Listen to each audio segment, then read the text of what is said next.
What's up, everybody? Rob Ferretti here, and anytime you see more than one NSX in one place, you know you're in a JDM hotspot. And that's Mo's personal NSX in the background. I was out in the Hamptons today and decided to stop by and check into my Supra because I'm back from Italy now, and let's see what's going on because I want to get this thing back in my driveway and not over here. So you remember last time we had the car, it was pretty much rolled to Las Vegas, ready to go right off the dyno, and then the engine went before I even got to drive it. That sucked, but that's effectively part of tuning cars. The problem with that was the machine shop didn't do the engine right. They covered it, cost of that was zero. So they gave us a new motor and we're good. The new motor went in and we were able to get, and you have to forgive my voice, I was just in Italy for 8 days and we were drinking every night, which is not a bad thing.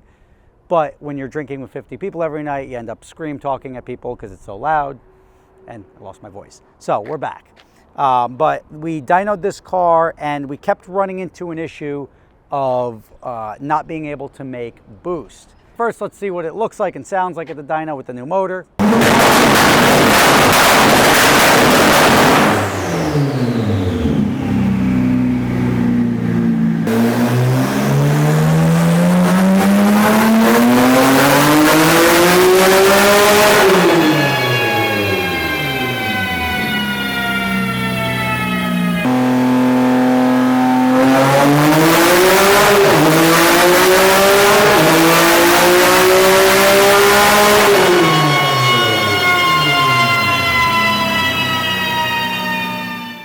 So we ended up putting down 570 horsepower, 580 horsepower. This is at 16 pounds of boost, right? That's the wastegate spring, that's as low as it goes. When I ran it previously, we were running 20 pounds of boost, making 720 wheel horsepower. That's exactly where I expected to be again with this setup. The problems we were running into, however, were the gas tank. It had a little rust in it. Even though we cleaned it, it had some rust in it, and that was clogging up one of the fuel filters. So we got another gas tank and swapped that. Every time Mo called me and said there's something else wrong, I'm like, what's left, right? Like, we have taken every part of this car. It's effectively a shell at this point in time. And you know what's left? The wiring harness. The stock wiring harness inside was also an issue, and that was causing an issue with the AEM computer. So we have now effectively replaced and fixed the wiring harness in the car. You'll see stuff like this. You can ignore these little things. This will all be covered up. But the car is not running at the moment because I have some electrical stuff apart. But obviously, you can tell from the dyno, that was a different dyno, the new motor is in it and it's running. But I haven't even looked in here. But let's take a look. I'm excited to at least get this thing finished mechanically so that we can then focus on getting it running well and driving like the ugly Supra that it is currently, and then make it look pretty too. But there you got the Black Lotus twin turbo kit with the Garrett G25 660s.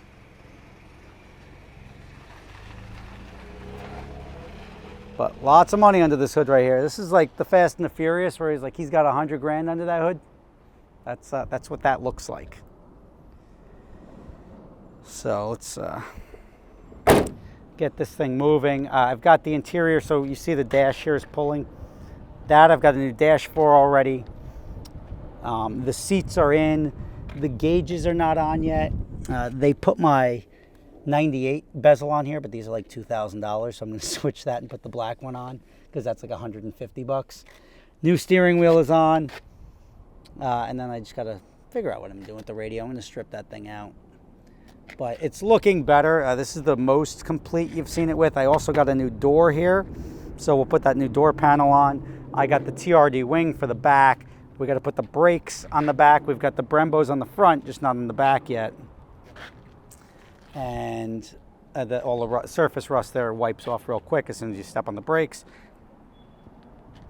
But I am beyond excited to get this thing moving. And when I say beyond excited, I've been traveling a bunch. I don't have any travel coming up now, or at least scheduled travel, until Adventure Drives in Napa Valley, which is in September.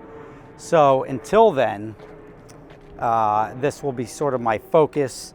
And they were going to start on the Evo, and I told them do not start on the Evo until this thing is done, because I don't want to take their attention off this.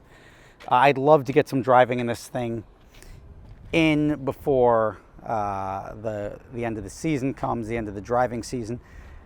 Also indicative of why you don't modify cars, though, is that I was like, you know, I'd really, like, in my head, I'd love to take this on Adventure Drives in Napa, right? We're going Napa Valley for 2 days. We're going through Yosemite. We're driving down to Vegas. We get to blast through the desert.